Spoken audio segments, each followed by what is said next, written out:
I can start the presentation now.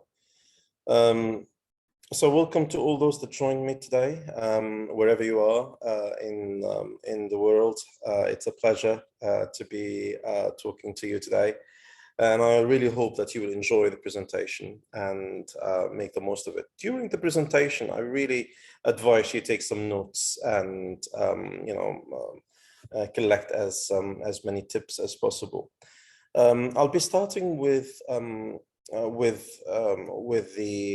overview of where the actual test sits, and we will basically take a look at the different components of the test as we go further. So I'm sure many of you listening to me today are aware of the fact that B2 First is one of our Cambridge English qualifications. It sits right in the middle, and it's different sections, and obviously it's followed by C2 and C1. The first part of the test is the reading and use of English. So that's really the starting point of the test. Now, the first thing that you would like to take, that probably you need to take into account, is the duration of each part. And then I'll be talking about some strategies that probably you can utilize in terms of arranging and managing your time. The grading or the marking structure, how the questions are marked, and probably the different components as well in each part. So the reading and the use of English, a very brief question. Is anybody aware how long the test or this section takes? Does it take 90 minutes or 80 minutes or 75 minutes? Well, you probably guessed it. It takes 75 minutes. And the test includes different parts. This section of the paper includes various parts. Part one, looking at the gaps and filling the gaps. Part two, modified closed tests containing 8 gaps. Part three, also similar. Part 4 includes 6 separate questions, and each one of these questions includes a lead-in sentence and the gapped second sentence to be completed. Part 5 includes 4 optional multiple choice questions. Part 6, which many of you consider actually to be the most challenging, it's a text from which 6 sentences have been removed and placed in a jumbled order, and you have to organize them. Part 7, a text of several short texts preceding by 10 multiple matching questions. So we'll try in this quick acquaintance to remember the title includes reading and use of English. So some of these parts related to reading, so part 2, part 5, part 6, and part 7 are all related to reading skills, whereas part 2, 3, and 4 include the use of English.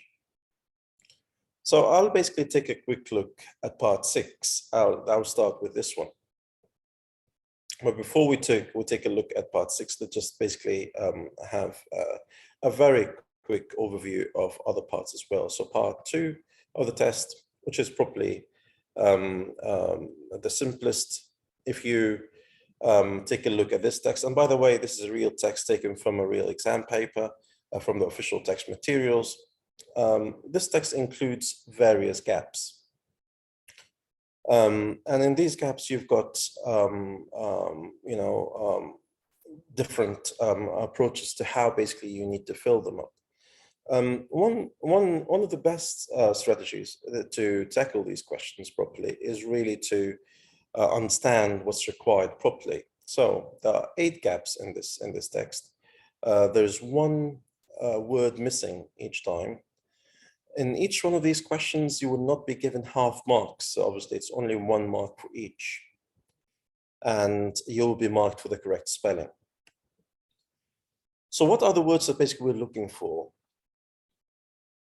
Obviously, there are different types of words that basically can be used to fill these gaps.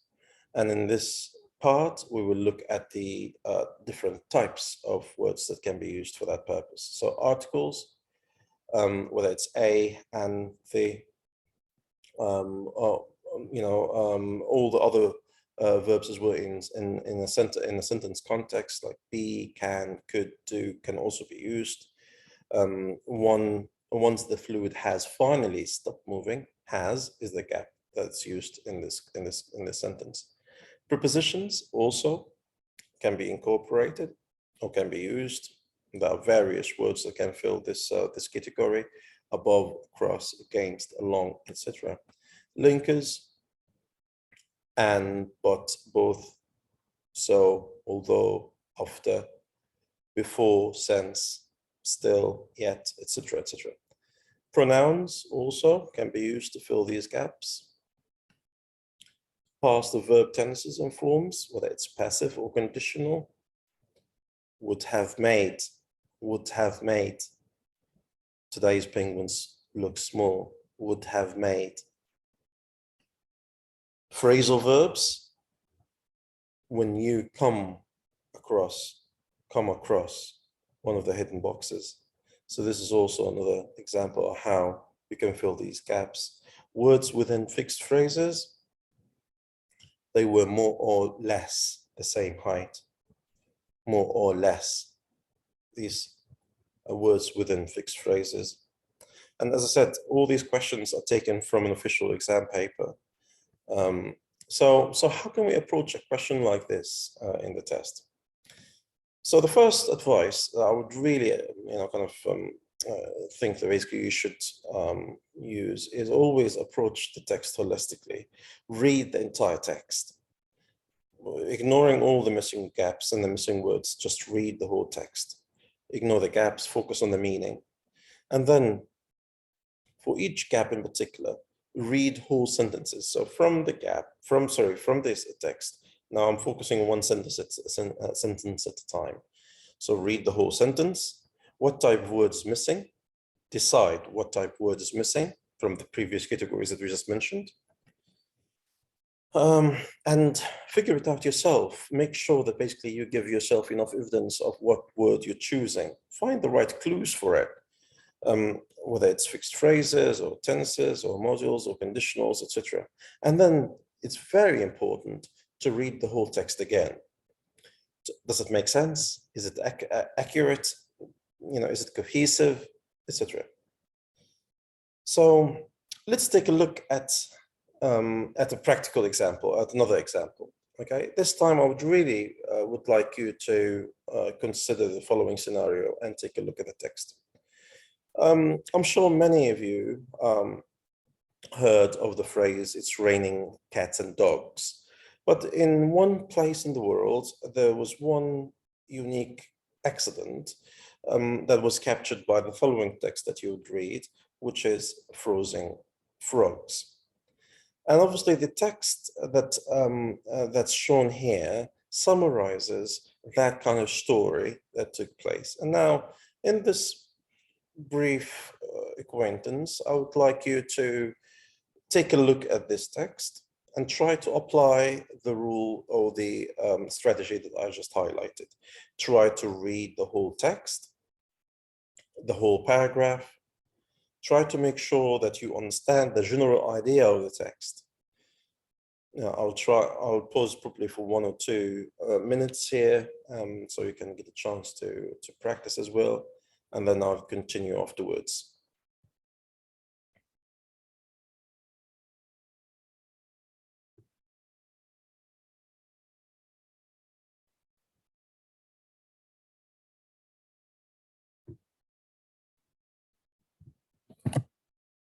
So as you can see in this paragraph, first of all, you've got various gaps.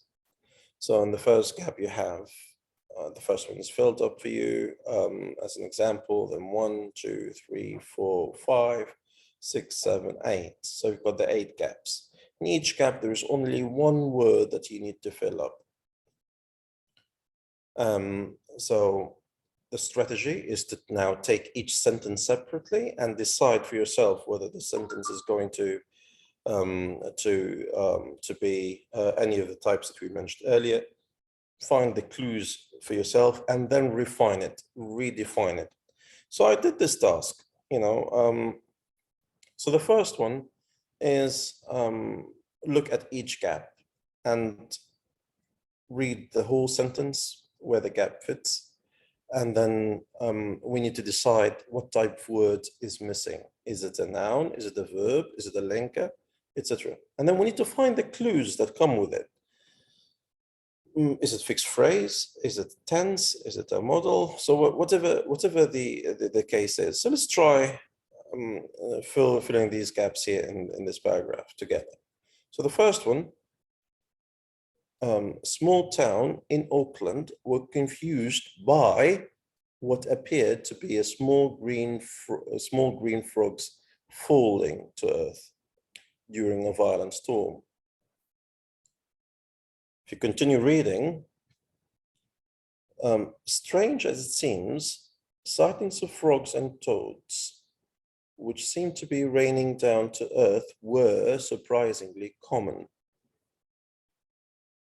According to scientists in Australia, some of them have been studying meteorological events for several years. And we continue doing the same process for all the remaining gaps. Now, this is only one part of the answer, because now I filled the key gaps, with whatever I found, but does it really make sense? Let me repeat it. Let me read the whole text again. New Zealand now is no stranger to heavy downpours, but residents of a small town in Auckland were confused by what appears to be small green frogs falling to earth during a violent storm. So by sounds like the right word in the gap.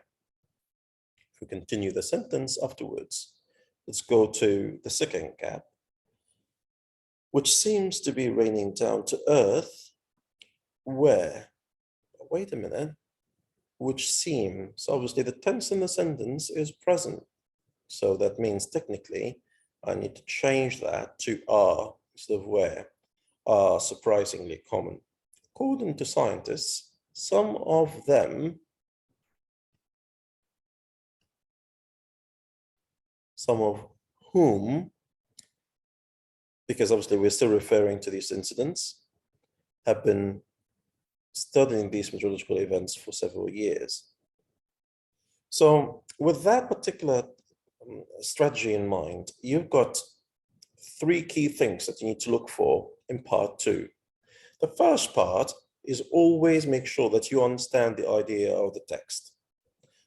Part two is drill down to the sentence level and decide for yourself if, what type of word you're going to use to fill that gap. And in order to do that, you have to find as many clues as possible.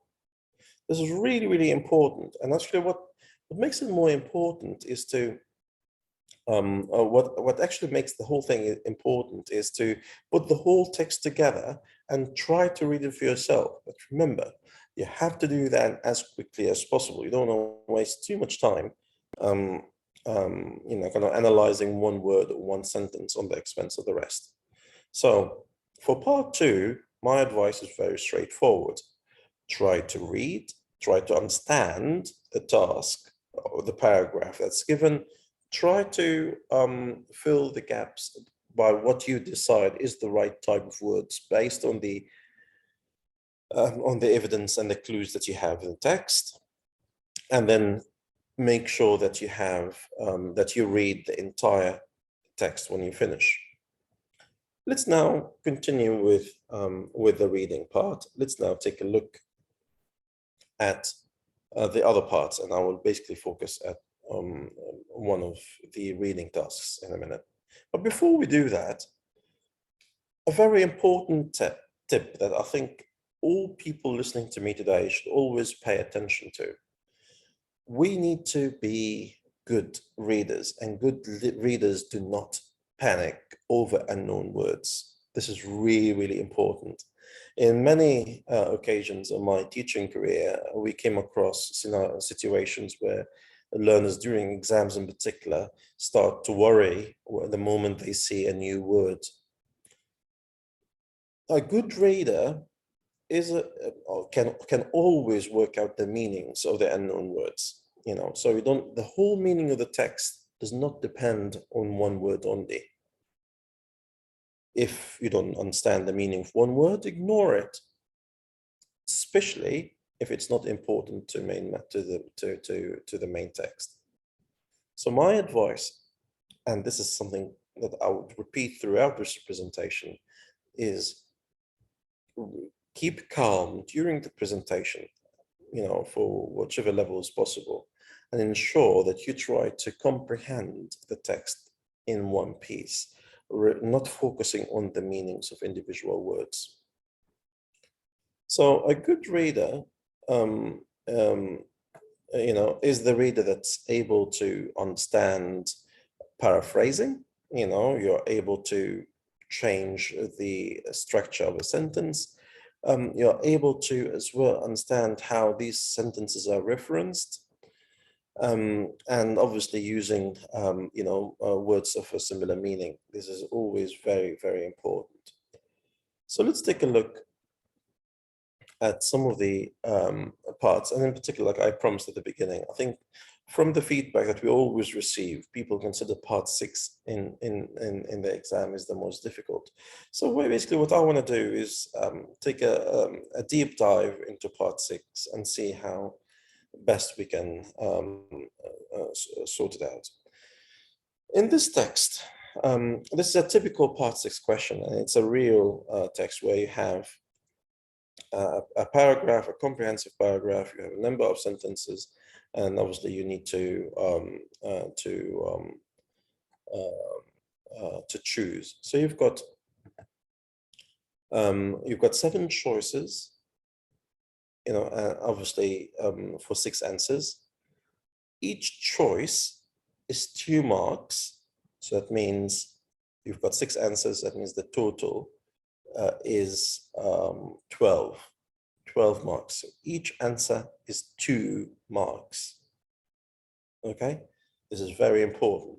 Each answer is 2 marks. So let's take a look at part 6. In part 6, we have to look out for additions, contrasts, comparisons, examples, lists, definitions, references, pronouns, and also adverbs of time or place. This will give you, understanding the what you're looking for will give you the best answer to answer the questions correctly. So this is an example of a part 6 from a previous exam paper. In this example, you've got 1, 2, 3, 4, 5, 6, 7 choices, and you need to select the right 6 answers that will go into the text. In order to process this question properly, the first thing you need to do is skim the text. Like I said before, try to understand the whole text. Ignore the gaps. Ignore the missing parts that exist in the text, and try to identify the missing sentences. Now, examine the text. Now, for each gap, try to spot clues before and after. So ask yourself, what is the missing part here? And then select missing sentence for each gap. And then read it again, and then check the extra sentence. Why no fit, and what's the reason? So obviously the cycle is quite simple. The strategy is very straightforward. I would read the entire text quickly, ignoring all the difficult words that I probably didn't understand. Then I will examine the text now closer, particularly focusing on the gaps, and I'll look for clues before or after the gap to check what is missing. Then I would read the whole text after I fill it up with the missing sentence, and I will decide if it reads well or not. And then I will look at the extra sentence, because remember we said we have 7 sentences, 6 of them are the answers. So there's 1 extra. And then I will always refer to the missing one, why is not a fit, and the evidence for that. So let's go back to the text. In this text here, there is a reading passage, and you've got a gap, and you've got the sentences, the 6 options, the 7 options already given. So the text reads as, at this point, you would think he'd be busy enough, but there is more. Musk has also turned his hand to improving public transport systems. In the gap. So now, obviously, now I'm at this stage, I read the entire text, I know what they are talking about, and now I'm looking at clues. So number 4 is looking at the right clue. So in this situation, I would read all the answers. So if I'm reading the answers that are available to me on the side, I've got Musk has a feeling it would basically be the one. So he sent something special. Does it fit? Well, probably not. I'll read the second one.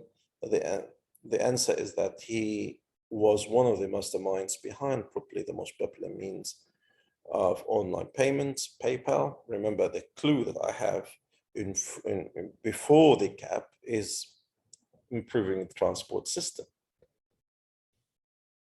And after, the solution, which is the Hyperloop. So technically, that means I've got 2 probably sentences that will fit this match. So I narrowed down the search into 2. D, where it says after years of investing in research and development, and they may have finally done just that. Does it fit? And then F, what Musk wanted was something that would drastically reduce travel times to be more environmentally friendly. His solution is the Hyperloop.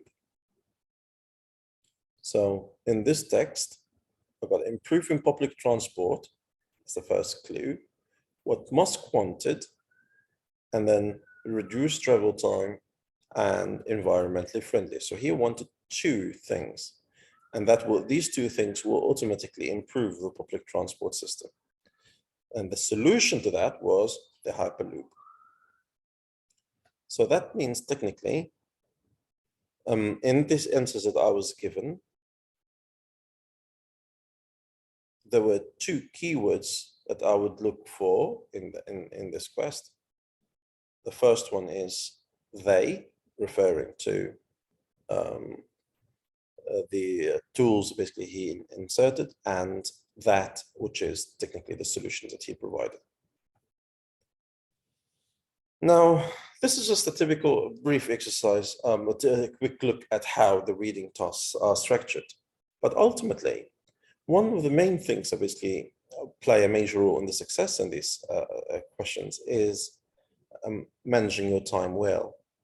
And time management means that basically you need to look at how much each one of these different parts would take you to finish. So the first tip that basically I would like to make sure that you guys all kind of very familiar with is, obviously, you need, in your practice time, determine for yourself how long each of the 7 parts would take you, and then set a time limit for each part yourself.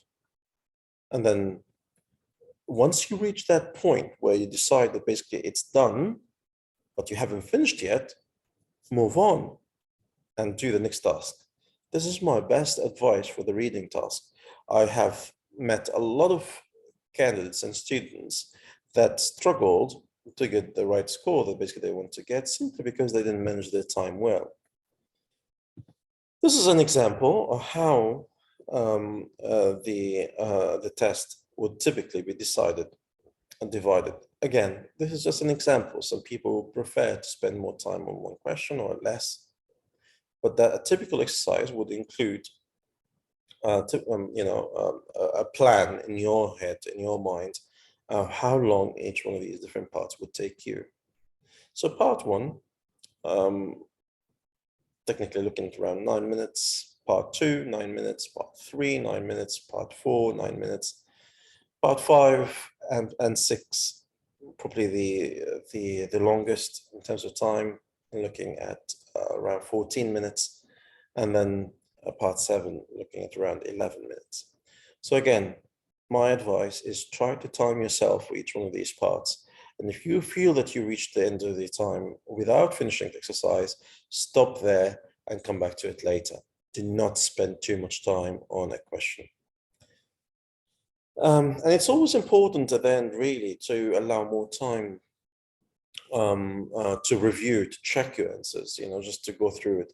And again, it's very important for you to allow time to transfer your answers to the answer sheet. The answer sheet is the only thing that will be marked. And obviously, remember that basically you need to be using your black or blue pen. But obviously, this is the only paper that will be marked. So the official paper that will be marked by Cambridge. So allow yourself enough time to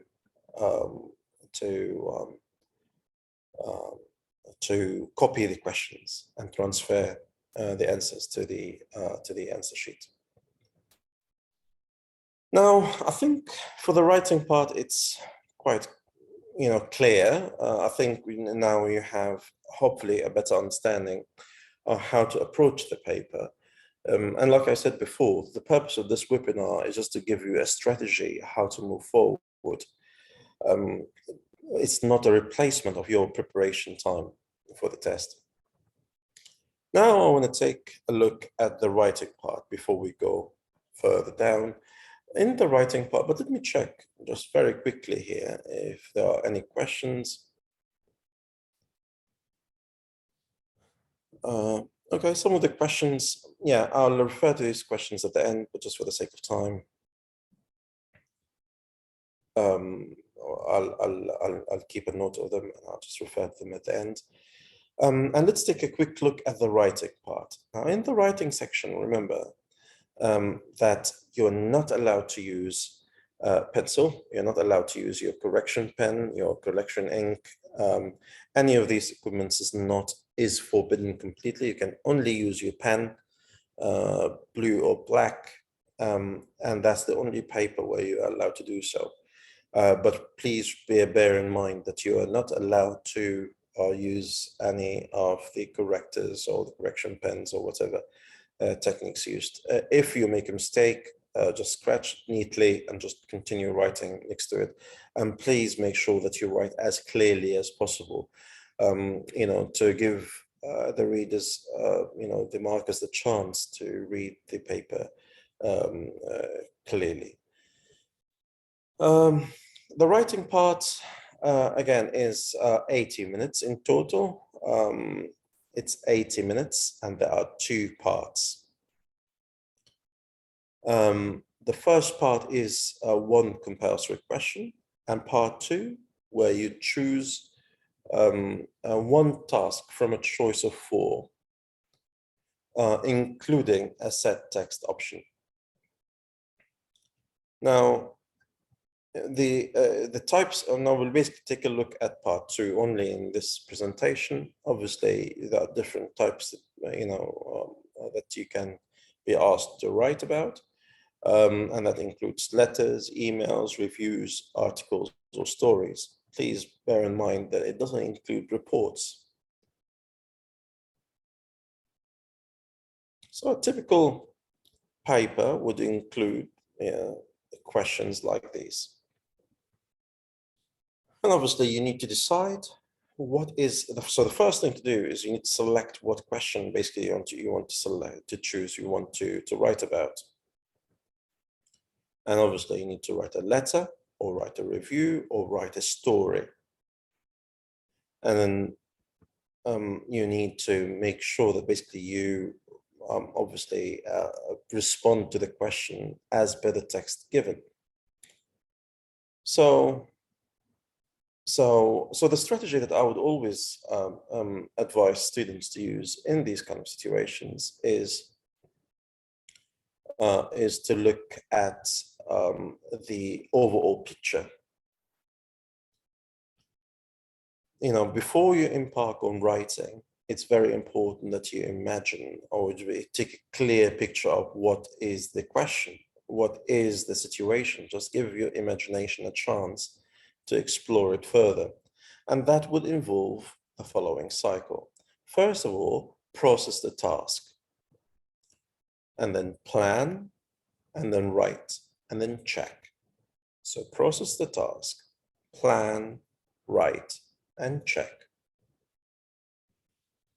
What does processing the task mean?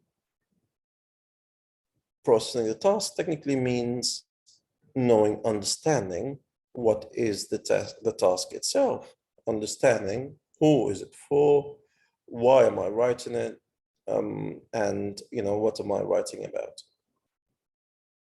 So there are 8 key questions you need to address in the first part.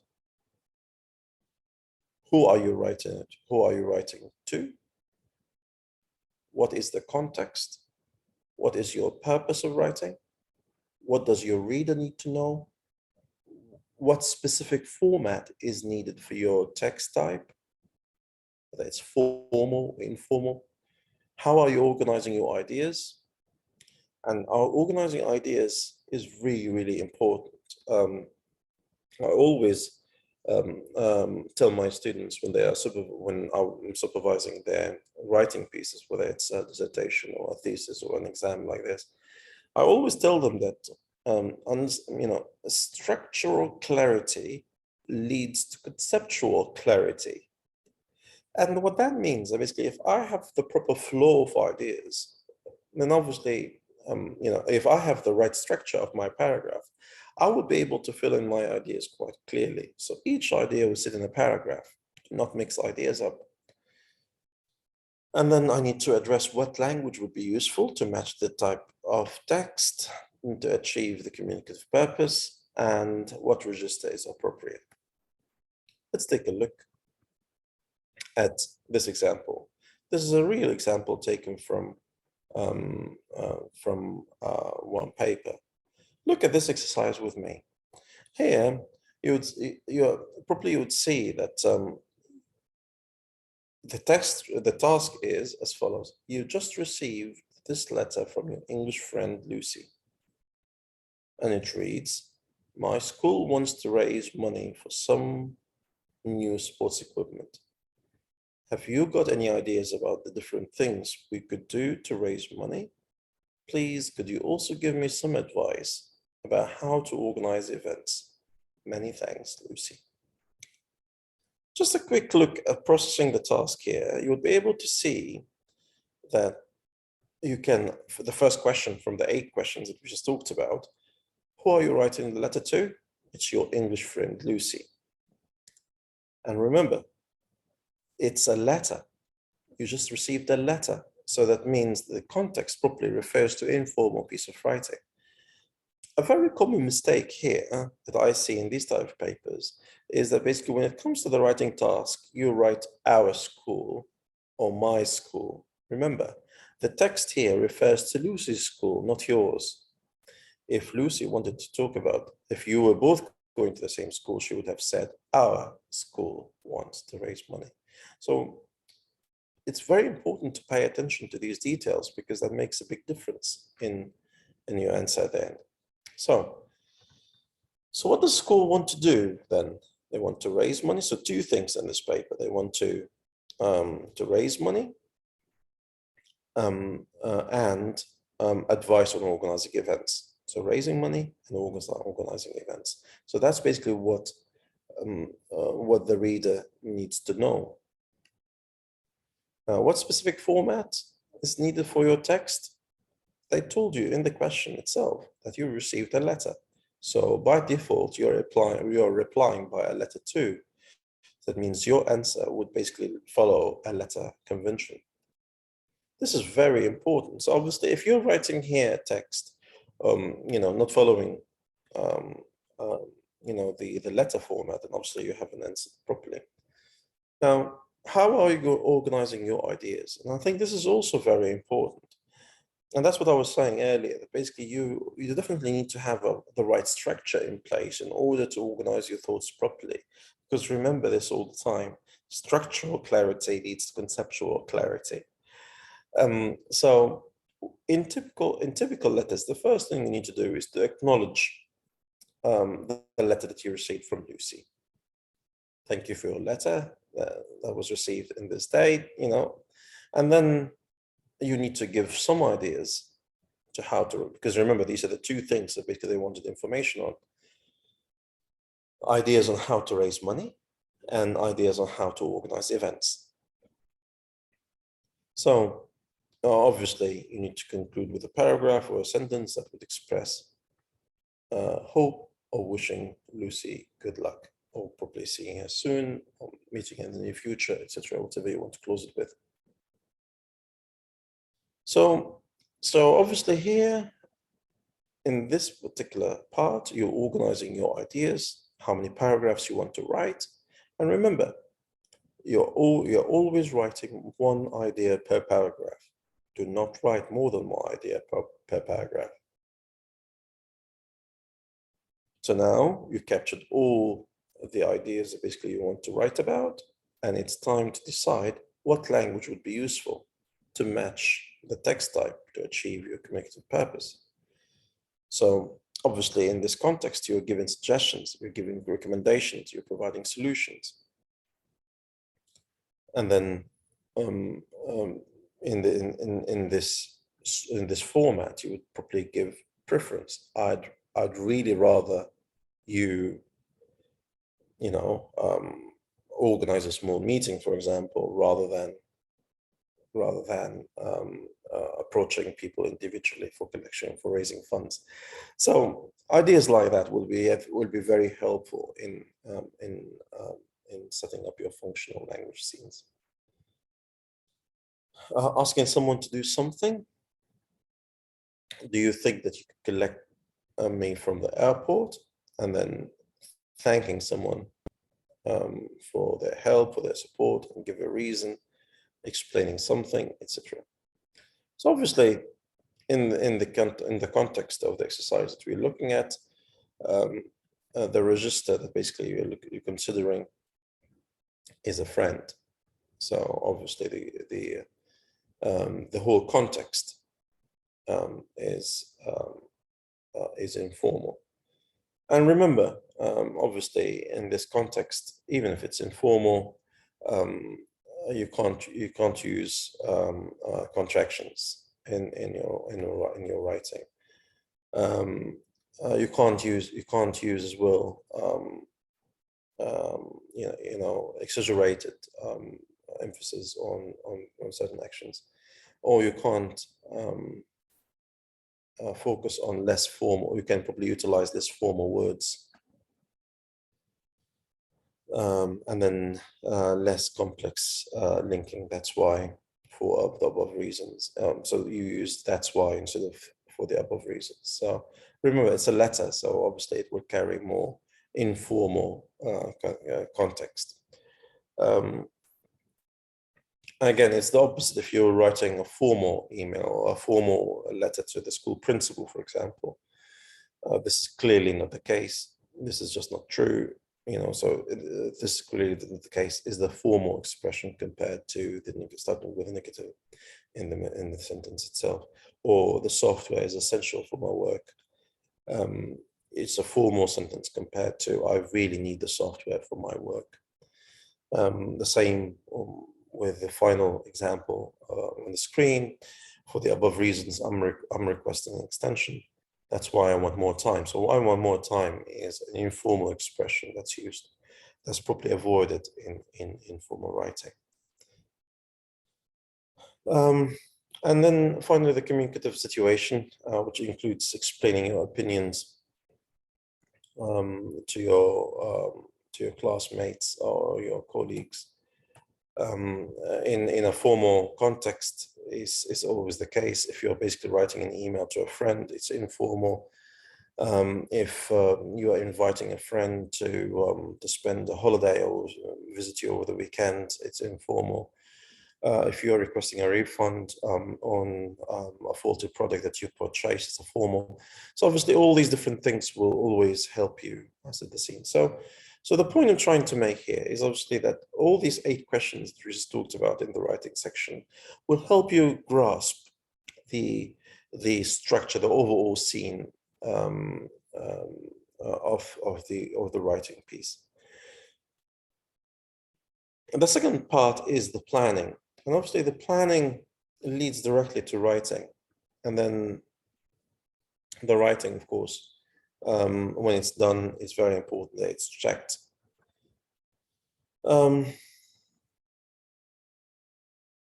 Obviously, in order to go by the writing part 2 section properly, you need to, again, like we said, for the reading section, you have to address the length of your response. As a rule of thumb, in the writing section, a minimum is always 140, and the average that we advise learners to keep the writing section in is around 190 words. So so that's basically for the writing part. I'm just conscious of the time, and we still have few things to cover. So I'll just jump quickly to the listening section. And I hope really I'm not going too fast, and I hope I'm giving you some useful tips that you can incorporate. So for the listening part,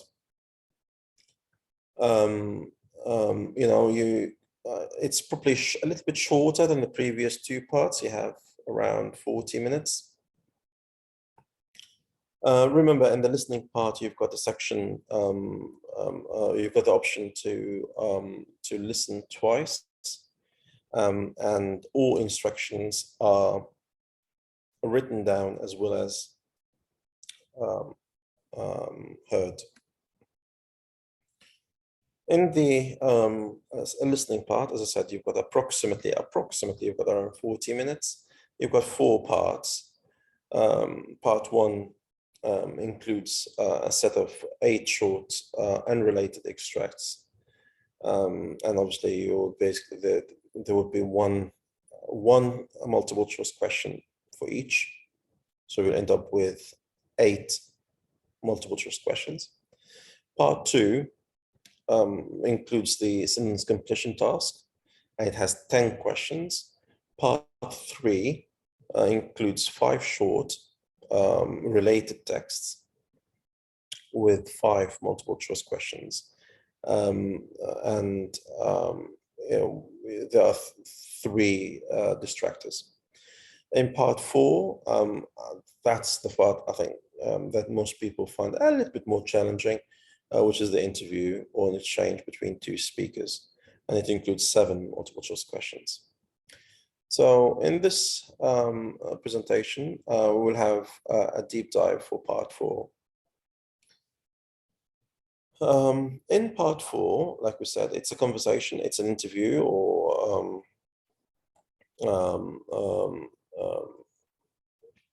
a discussion or a chat between 2 speakers.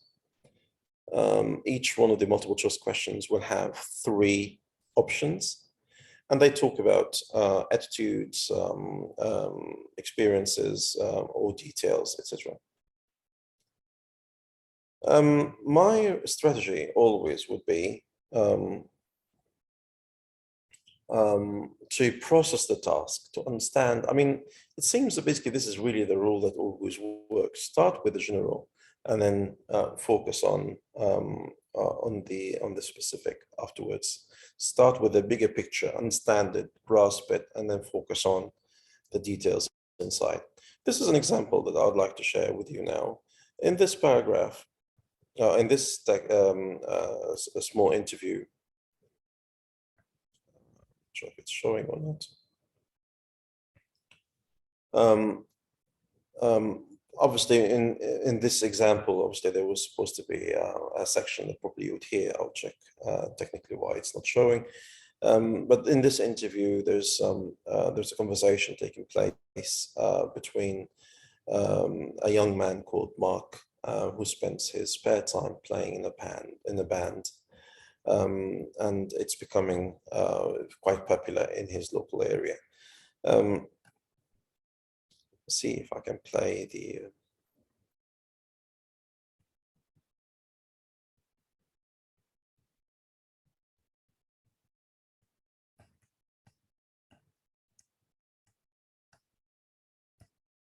Yeah, well, it will come in the following slides. So in this particular question, processing the task, obviously you need to understand the questions being asked properly. You need to the first strategy is to skim the questions properly. You will have a listen to the conversation in a minute, just to give you an example. But during the conversation, there are some key questions probably that you need to address and understand properly. How did Mark and his friends choose the name? How did the band change, and the type of music, and Mark says that he admires the singer, etc. So there are various points. All what we need to do is skim the questions. At this particular stage, I think it's very important, again, to manage time really well. Time management, I think, is essential in most of these kind of scenarios. So the first question that you will see now in the audio is choosing the name, changing the change in the band itself, the type of music, the singer that he admires, the performance, and then the foreign tours and the future. And then I think one of the key things as well that will help you in the answer is to formulate direct questions. Each one of these different points, different statements, you need to convert them into direct questions. How did Mark and his friends choose the name? How has Mark's band changed since first started? So obviously, you need to convert the statement into a question where the answer is provided. So what happened when Mark's band did a foreign tour? So each one of these questions will have three multiple choice answers, three answers, and that's basically what you need to focus on. So first thing I looked at, if I'm going back, I skimmed through the questions. I skimmed through the questions that were given in the text. And then I formulated direct questions. Mark says he admires a singer, so I give my, whenever there is no question, I formulate the question itself. And then I have now a better understanding of the context before I even have a listen to the text. So the first question: how does Mark's band changed since it first started? The three questions that are given: it features a different lead singer, it uses a wide range of instruments, and it has more members than it used to. So if you have a listen to the conversation, and please let me know if you can hear the audio or not.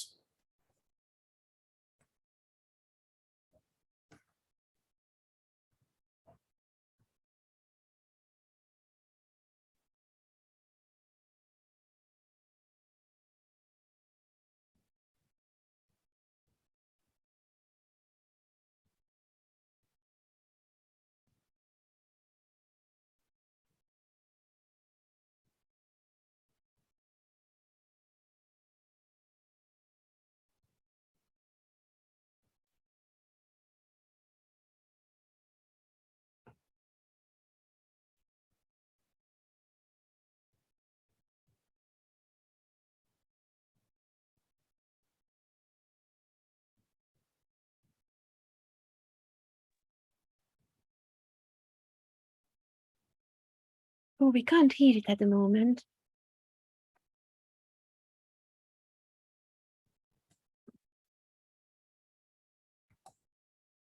So this is an interesting conversation now. This is an interesting question. Now you listen to the part of the audio, and then basically we need to be extracting the answers from the conversation. Remember, you only have a limited time. So what's the best strategy to do that? Now, let's take a deeper dive in the context of the audio. So the question is, how has Mark's band changed since it first started?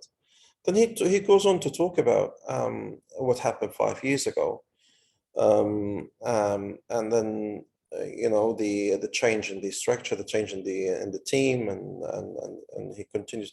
So I took some clues while the audio was playing, and I recorded those notes. I made some notes of what were the key points that basically were mentioned. Excuse me, Hisham. Could we please listen to the audio again, because I couldn't hear it? Oh, you couldn't hear it? No. I'm sorry. Sorry.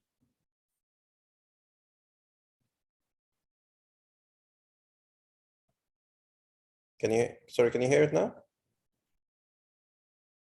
No, we can't hear it yet. Oh. Just check how we can do that.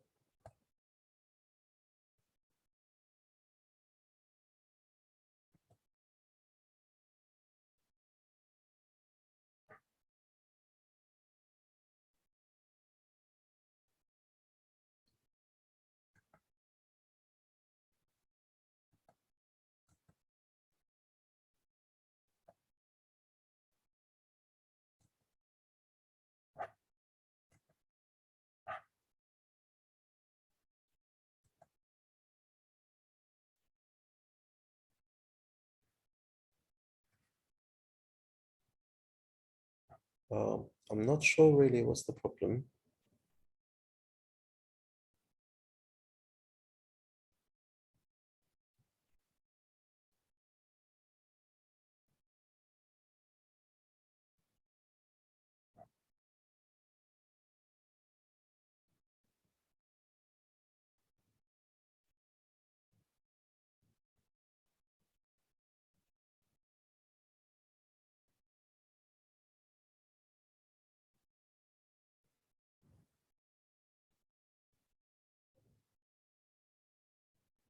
So are you able to hear it now?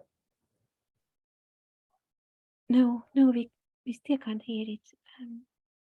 Sorry.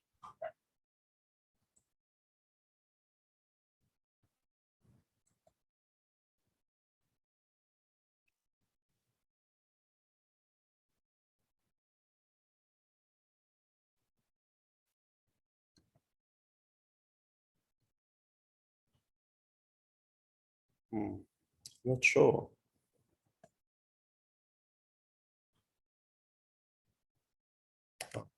Now. Yeah.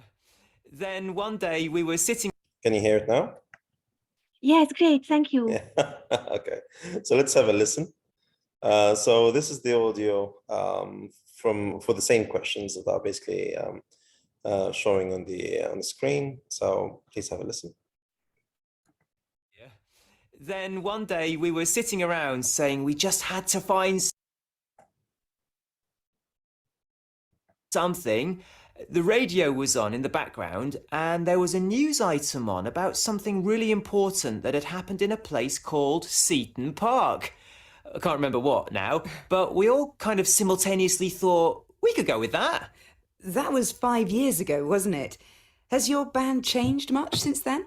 In some ways, yes. We started out with 4 of us, 2 guitarists, a drummer and a singer, though the vocalist's a man now rather than a woman, so I guess that gives us a rather different sound. We went through a stage of having someone on the keyboard as well, and that went down quite well, but then she moved away, and we thought we'd go back to how we were rather than try to replace her. For listeners who don't know your music, how would you describe what you play? We sort of mix rock and folk, I guess. We write a fair few of our songs ourselves, but we also do a lot of covers and some traditional stuff too. So it's quite varied, but what all our numbers have in common is that their lyrics are always meaningful. We want to say something to the listeners, and not just through the melody or the rhythm. Yeah, so this is a typical conversation, typical audio, and obviously it's very important to capture the key points from the audio while the audio is on. But remember, what we try to do at the beginning is to skim through the questions, so we have pretty much a clear idea of what the text is all about, what the conversation is all about. Now, it's just basically now matching these different ideas that basically we had in our minds when we're basically processing the task compared with what the audio was. So let's take a closer look at the conversation that took place in that interview. So in that interview, the key question, remember, is Mark being asked about the changes that took place or that happened since they started. So the interviewer is giving a time frame to the conversations and discussion, but there are different points that basically were given by the presenter. I highlighted some of these points. When I was thinking, I was just basically writing them down, taking notes. That's also a very effective strategy. So remember, the key thing that I wanted to make sure that I understand while I'm doing that is kind of debate which one fits the question itself. So the first one, it has more members than it used to. So the first answer that basically we had was that, remember, it features a different lead singer. It uses a wide range of instruments. It has more members than it used to. So let me just try to do the process of elimination now. I'll start with C. It has more members than it used to. Is that the case from the conversation? Do you feel that that was the case?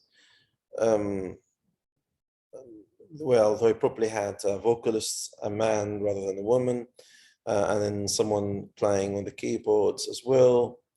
But then she moved away. So it's technically not,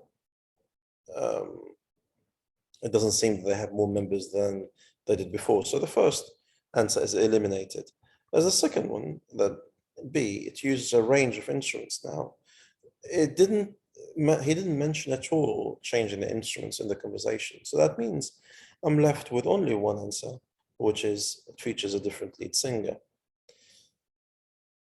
So the strategy that I want to follow all the time is use the interviewer. So my key starting point in highlighting the answers is to start with what the interviewer is saying.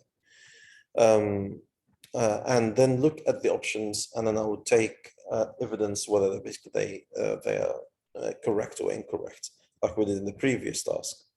So in that exercise, it was obvious that basically what we need to do is always find the clearest clue from the interviewer's question, and then follow the process of elimination to selecting the right answers. So that's an overview of the speaking part, the listening part. And that takes us to the speaking section. Now, the speaking section, I'm just conscious of the time here because I want to allow some time at the end to go through your questions.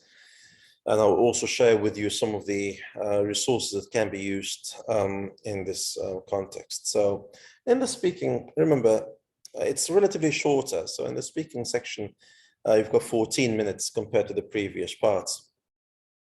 And it will include two types of skills, basically, that will be tested. The first one is the conversation, and the second was the interaction between two speakers. So it's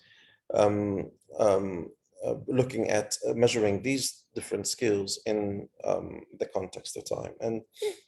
And for the sake of this webinar, I will just look at part 3. which is the two-way conversation between candidates, including decision-making task. So how will this how will this exercise work, and what's the best approach and what's the best strategy to deal with it?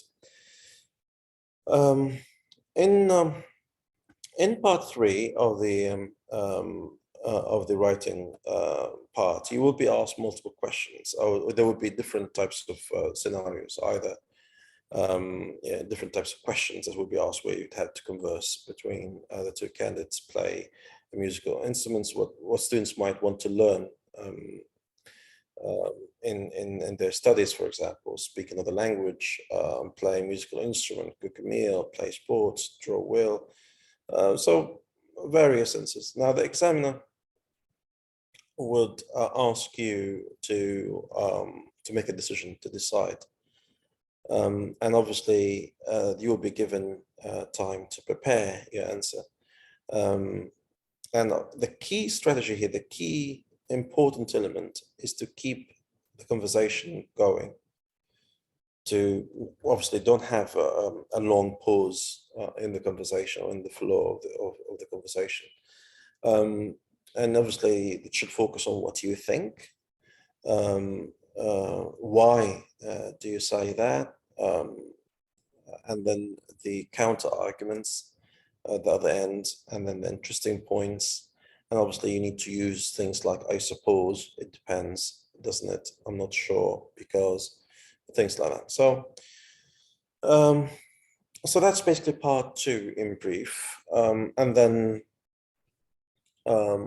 part 4 is probably the shortest, which is 4 minutes, and it's free discussion extension to part 3.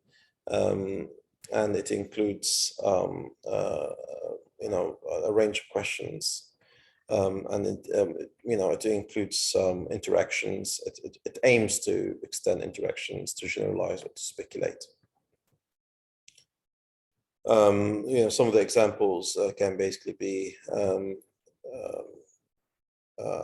that can be used in this exercise is, for example, how important do you think it is for people to try new activities? And then, why do you think some people don't like to try new things, etc. So what do you think? Do you agree? Do you disagree? And you? These are the 3 typical questions that will basically be given. And your answer will include your starting point, your understanding, and then why, whether you agree or not. I think it's very important to be very clear in your thinking of what is required, of what you want to clarify in that answer. And the strategy that I would always recommend people use it in the speaking part is to express views on a more general level. Do not talk about personal experiences, just talk about general situations. I think, generally speaking, people are becoming tired of reality shows on television. Do not personalize the conversation, so just basically keep the idea as general as possible. And remember as well that there isn't a right or wrong answer in these questions. If the flow is going well, then obviously you should either agree or disagree. You should present your arguments, and you should show why this is the case. The third point, the third strategy that I would always recommend people follow it, is to make a point and then add a reason. That reason could basically also include an example. Well, in my opinion, there should be a lot of sports at school. We go there to learn other, in my view, more important things, such as mathematics and science. Anyway, so you're given more of reasons and examples in your answer, and then refer to your partner's idea if appropriate, if relevant. As you said, people are bored of reality shows. They want fresh ideas, not copies of programs, etc. So that kind of connection that you make with the conversation would show the examiner a more in-depth understanding of your ability to interact. And then obviously the key element here is to demonstrate the language resources you have, whether it's functional language, whether it's to negotiate an outcome, or to incorporate adjectives. So the summary then for the speaking part is to be always general, to avoid giving right or wrong answers. There's no right or wrong answers. Make a point and then add the reason and justification to your answer. Refer to the partner's ideas and then demonstrate the language resources you have. These are the key elements these are the key strategies that I would recommend basically people follow in the speaking part. So I think that takes me to the final part of this presentation now. Just to recap what we were just saying. So we start basically with the reading and the use of the language, and we looked at the strategies that can be used in what probably most students consider probably the most challenging part of the exam. And then we looked at the writing and how to approach always the general idea, the processing the task, and then planning, and then writing and checking.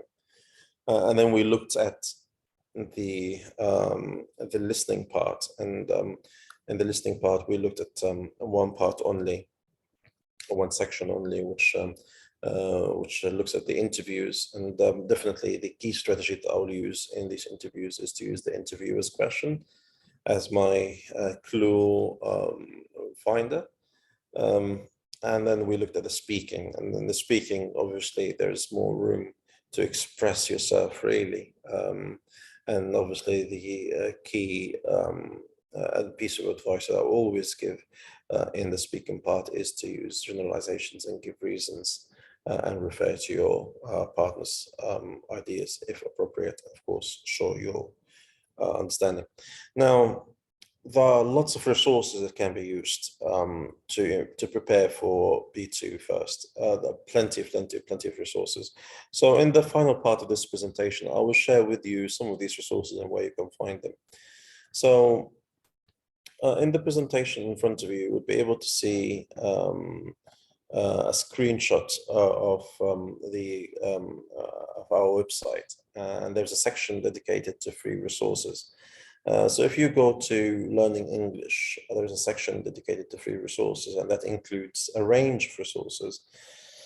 Most notably, I would advise you take a look at Write and Improve, and it has a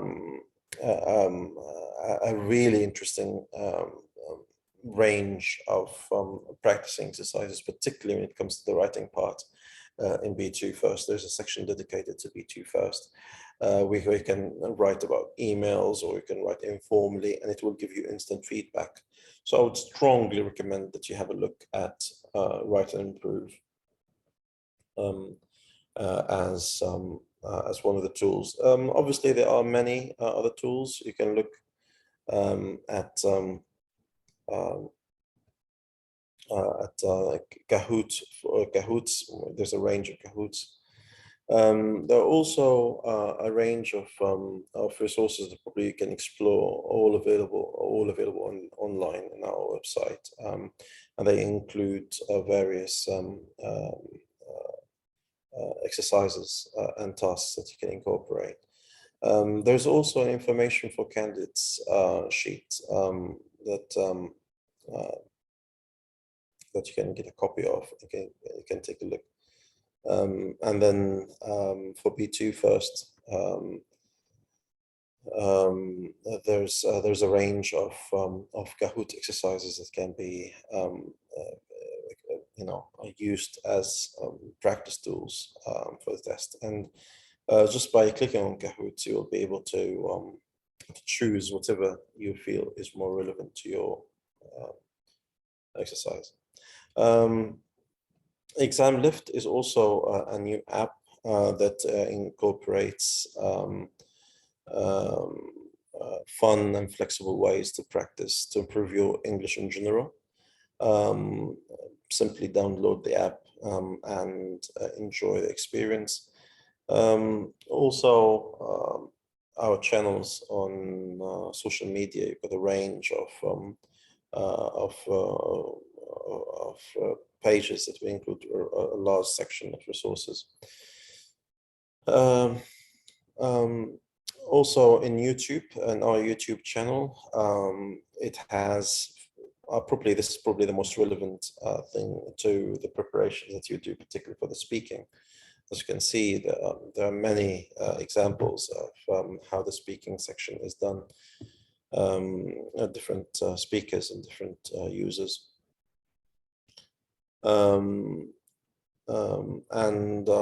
Virtually Anywhere again is a new initiative that probably will help you improve your English. As I said, Write to Improve is probably top of my list. And to help you with your vocabulary, Cambridge English Dictionary is a great tool. Test and Train is a perfect app that will include a wide range of exam preparation materials. So I would strongly advise you take a look at that, and then you can finally take a look at the online global recognition database that includes all the range of organizations that accept the qualification afterwards. That leaves me with around, I think, around 10 minutes or 15 minutes. And what I'm going to do in the last 15 minutes is take a look at some of the questions that you asked, and I'll try to address some of these questions. So I'll take the questions randomly, just for the sake of time. So I'll just try to capture from the beginning.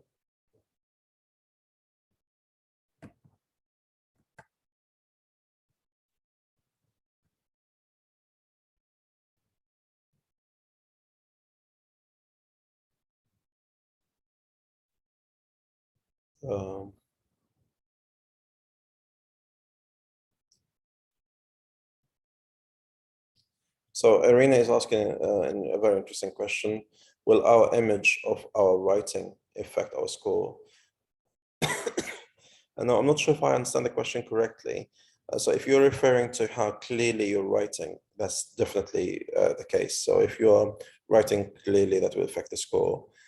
If you're talking about the visualization, the imagination, that of course falls in the previous category of planning and structuring your writing. But if you're referring to the clarity of the writing, that's definitely the case. So definitely, if you're writing clearly, that will help you improve your score. There's a question about technicality. Am I allowed to use a pen with an eraser on its back? In the writing section, you can't, unfortunately, erase anything. You can scratch it neatly, and you can continue writing next to it, but you can't use any form of erasing text, or whether it's an eraser or a corrector or a correction pen, or whatever it is. This is not allowed.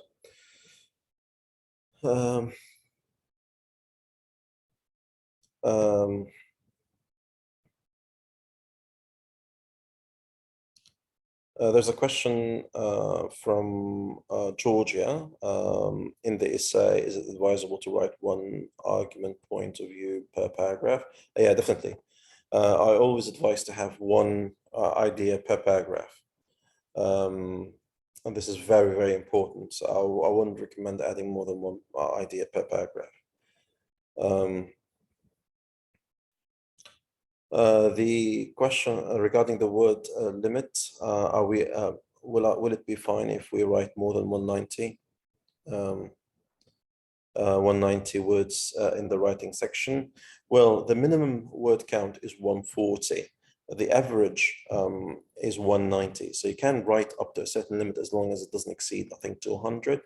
So there's always a leeway for the word count as long as it doesn't fall beyond 140.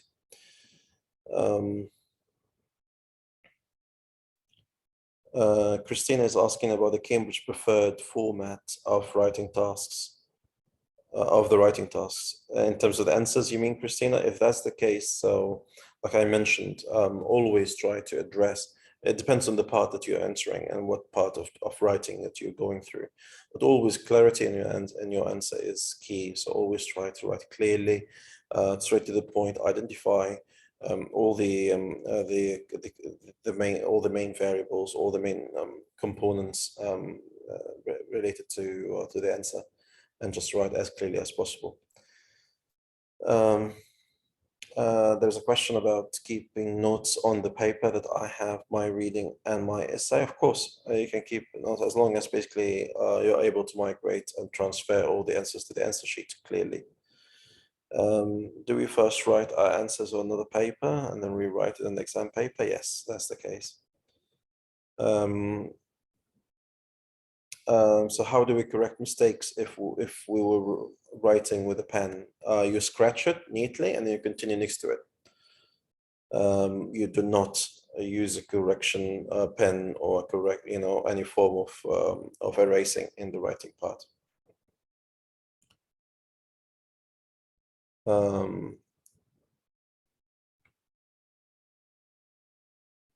Can we underline the keywords in the three choices? I'm not sure what three choices you're referring to, Maria, but if you're referring to the text itself, you can't underline or you can't highlight. You just basically need to write neatly without any kind of emphasis in addition to the actual text that you're writing. What if I don't have, what if I don't have any idea on the writing part? I struggle a lot with that. Victoria, that's an interesting question, actually. You should have some idea to write about, otherwise you won't be assessed properly. So it's very important to try to capture your thoughts. That's why planning is really, really important here. So if you're able to plan what you want to write about, there are plenty of ways we can collect clues from whatever instructions and information you have.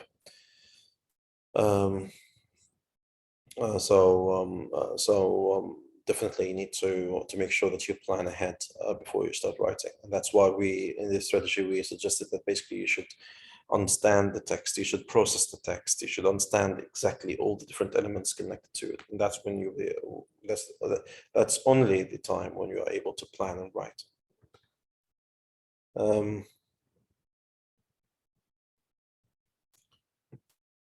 Just trying to get as many questions as possible. We have a lot of questions.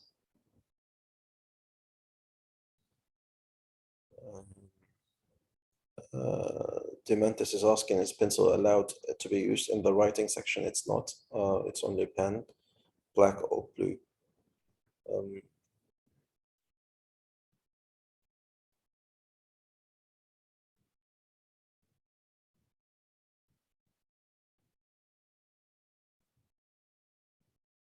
Yeah, okay. So there's an interesting question here. I just missed it.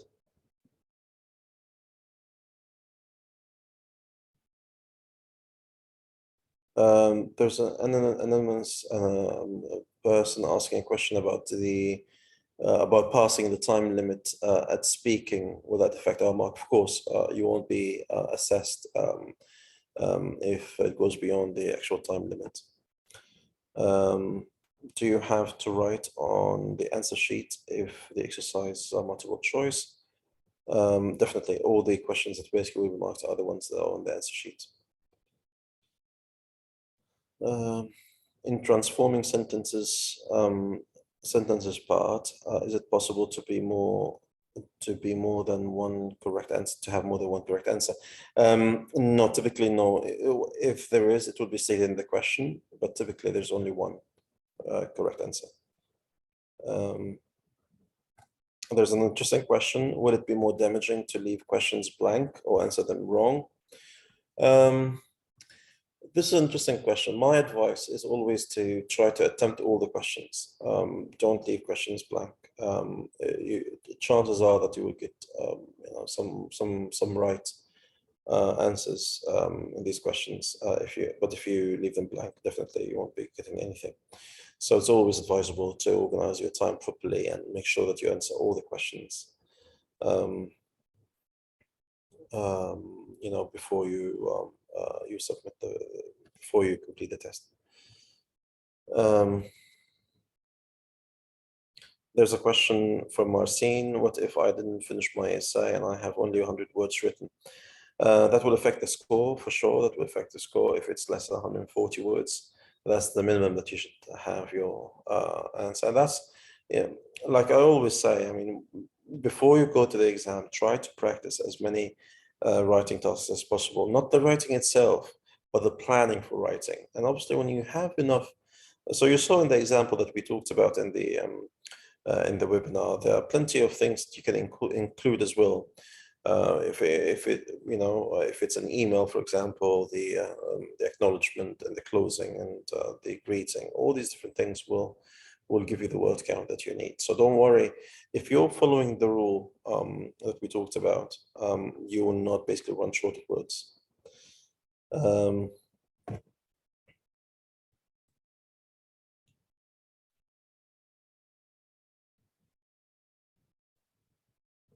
How can we practice for speaking? That's an interesting question. Now, for speaking, my advice is to look at our YouTube channel. There's plenty of resources that you can use. In our YouTube channel, there are sample tests. There are videos of real tests taking place. Also, I would advise you to take a look at Speak and Improve. The beta version. It will give you some interesting insights of your speaking skills as well. It's available for free.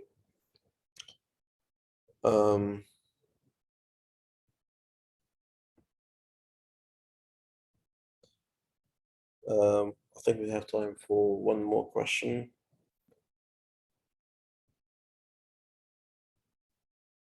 There's an interesting question about the technicalities of the test as well. Do I have to circle my answers on the answer sheet with a pen? I'm not sure what you mean by circle, but it depends. I mean, the instructions are given clearly on the paper, whether it's a tick or a circle, whether, or how you should basically write the answers on the paper. Please follow the instructions clearly as they are described in the answer sheet.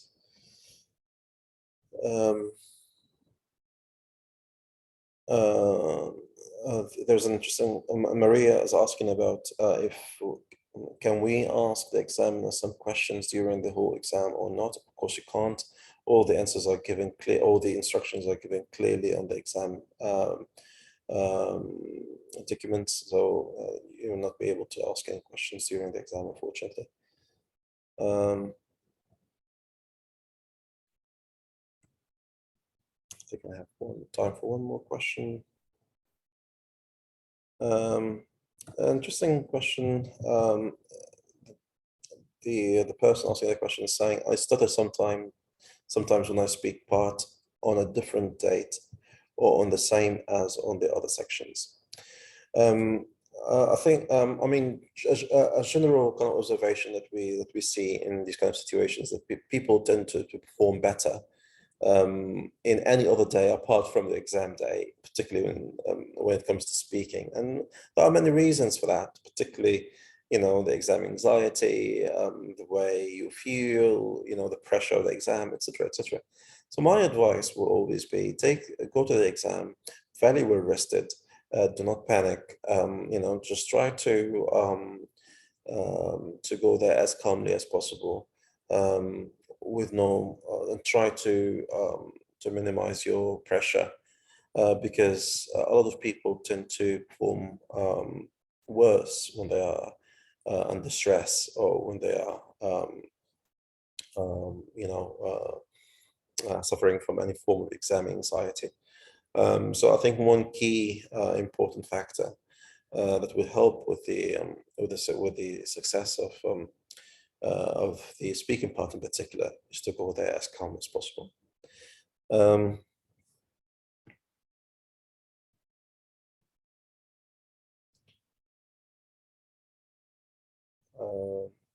I think I'll take one more question.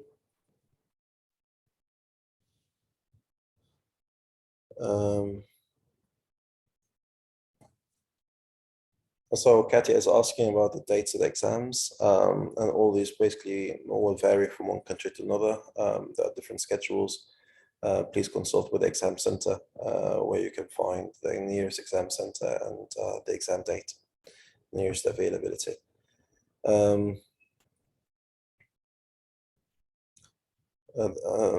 There's one question as well. I'm just conscious of the time. How can my mark go down? I mean, what is not good to do? This is a very interesting question. A mark would go down for various reasons. Not writing clearly, for example, the writing part, if the examiner is not able to read, and not speaking clearly in the speaking part properly, not answering the questions directly, trying to personalize the answers as well is probably not the best approach to the speaking part. So there are very different reasons why the marks would go down. So that's why the strategies that basically we highlighted in this webinar probably is the most effective in keeping these scores up. And I think that brings us to the end of the presentation. I think we spent around an hour and a half talking about various things. And I really, really hope that you benefited from this brief presentation. I think you will receive a copy of the recording afterwards, so please refer back to the presentation, the slides. And we wish you all the best and success in the exam, whenever that is. And if you need any help or any support, don't hesitate to reach out to us. The only thing left for me before I wrap this up is to wish you all the best in your coming exams. Thank you very much, and I hope you enjoyed it. Thank you very much.